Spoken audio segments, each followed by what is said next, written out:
Les chiffres sont quand même assez impressionnants, plus de 10% pour le CAC 40 depuis le début de l'année, 11% pour le Dow Jones depuis que l'on a passé 2019, 13% de progression pour le Nasdaq. Bref, les 2 premiers mois de cette année 2019 sont flamboyants pour les marchés. Est-ce que ça va durer? C'est pas certain. On va voir ça avec vous, Philippe Béchat. Bonjour. Bonjour. Vous êtes le rédacteur en chef de la Bourse au quotidien. Justement, on va voir quel œil vous portez sur cette hausse des marchés. Un œil que j'imagine dubitatif, puisque cette progression qui est quand même assez dingue, hein. On est sur des historiques, par exemple pour le Nasdaq, je crois depuis plus de 20 ans, on n'avait pas eu autant de séances consécutives de hausse. Elle se fait dans un contexte où les fondamentaux macroéconomiques, eux, ils ne sont pas totalement rassurants, et même loin de là. Oui, c'est-à-dire la condition nécessaire, et je dirais presque suffisante aujourd'hui, pour justifier la hausse des marchés. Si je reprends la journée assez étonnante du 1er mars, il y avait 5 statistiques aux États-Unis. Les 5 ont été mauvaises. Bon, 5 sur 5, c'est pas si commun. Mais ce qui a surtout réjoui le marché, c'est qu'elles ont été pires que prévu. Parce qu'une statistique mauvaise, mais qu'on avait anticipée, à la limite, on peut s'en accommoder. Comme on dit, on vend la rumeur, on achète la nouvelle. Là, au contraire, ce qui a ravi les marchés, c'est que 5 sur 5 étaient pires que prévu.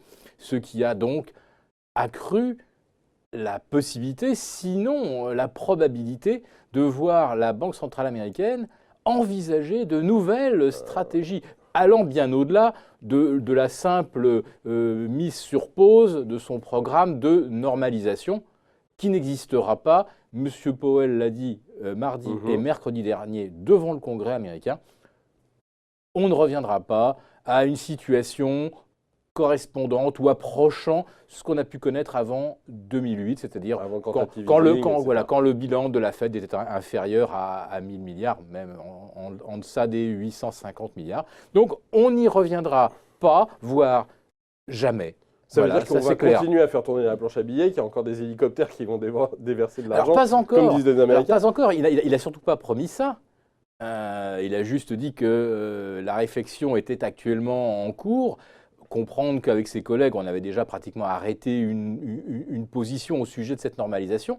Mais c'est du côté de Janet Yellen qu'il faut aller chercher la bonne nouvelle pour les marchés. Elle n'est plus là, Janet Yellen. Bah non, 2 ans de retraite, mais toujours quand même, ça intéresse forcément un petit peu les médias financiers de savoir ce que pense l'ex-pensionnaire de la Fed. Et elle dit que, entre autres outils dont la Fed dispose, il y aurait éventuellement plus seulement des rachats d'emprunts, d'instruments obligataires, ce qui a été fait à une échelle cosmique, colossale, 3600 milliards d'instruments obligataires achetés en l'espace de 7 ans.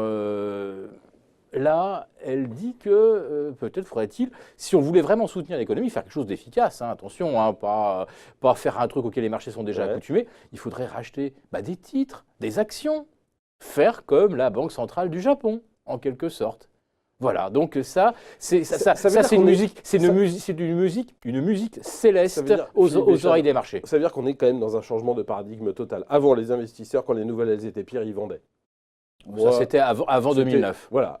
Moi, quand j'ai commencé à suivre les marchés, depuis moins longtemps que vous, mais enfin quand même, c'était comme ça. Avant, la Banque centrale, quand elle voyait qu'il y avait une bulle qui était en train de se créer, elle sifflait de la fin de la récré. On se souvient d'Alan Greenspan. Aujourd'hui, c'est plus du tout le cas. Les investisseurs, ils se disent, on se fout de l'économie pourvu que les banques centrales continuent à nous donner de l'argent. Ils sont drogués. Oui, c'est ce qu'avait très très bien dit ou résumé David Kostin, qui est toujours d'ailleurs l'un des stratèges en chef de Goldman Sachs, dès 2010. Bad news is good news. Dans un contexte où chaque fois que le marché pousse un cri de douleur parce que la croissance n'est pas assez ceci, pas assez cela, parce que ça ralentit, chaque fois qu'il y a un cri de douleur, on voit la Banque centrale arriver avec sa seringue de morphine monétaire. On est là-dedans maintenant. C'est pas d'hier, mais on l'a retrouvé en début d'année. On l'avait un petit peu perdu de vue, ça. C'est-à-dire des banques centrales prêtes à intervenir avec la grosse seringue. On va quand même pas se mentir, c'est pas très sain tout ça. C'est pas sain du tout, mais on s'en fiche.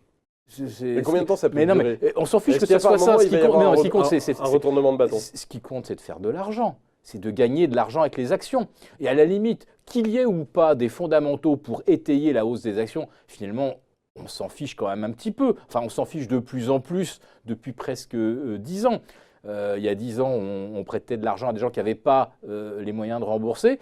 Peu importe, ça générait des commissions. On était déjà dans cet esprit. Peu importe ce qu'on fait, ce qui compte, c'est que ça rapporte de l'argent. Et ça veut dire que de plus en plus, la bourse est devenue un casino où les gros investisseurs jouent avec de l'argent qui n'est pas à eux. Ils jouent avec de l'argent qu'on leur prête, oui. Et quand d'un seul coup, il part, alors là, c'est que la roulette était déréglée. Si jamais ils ne touchent pas le jackpot, ils savent qu'en plus de ça, ils seront remboursés. Et par contre, là, qui va rembourser? C'est tous les gens qui sont en dehors du casino. Hein. C'est-à-dire, c'est la mairie qui va renflouer le casino si jamais il y a un gros joueur qui perd. Hein. Bon, pour vous, comme ça que ça marche. ça peut durer combien de temps pour terminer, Philippe Béchade? Ah bah voilà, combien de temps on peut être dans question. cette situation totalement insensée que vous êtes en train de nous décrire? Ben, l'insensé est devenu la norme. Ce sont d'ailleurs les banques centrales qui l'ont institué.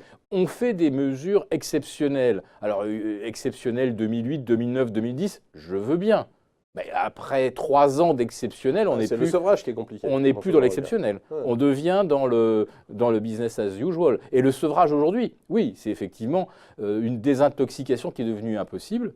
Les marchés ont poussé un cri de douleur en décembre, on l'a vu, puisque la Fed réduisait son bilan, la BCE n'injectait plus, la Banque centrale du Japon attendait de voir, mais on a bien vu, puisque là-bas, l'inflation est retombée à 0, hein, ça y est, on est de nouveau peut-être dans le cycle de la déflation. Donc fin décembre, on a des banques qui font plus grand-chose. La Fed a été un petit peu, elle a envoyé sa dernière hausse de taux. Puis d'un seul coup, au mois de janvier, face au cri de douleur du marché, changement radical de discours. La banque centrale de Kuroda, banque centrale japonaise, va injecter. La banque centrale chinoise fait la plus grosse injection de crédit qu'elle a jamais fait de l'histoire. Elle injecte l'équivalent de 5% du PIB chinois.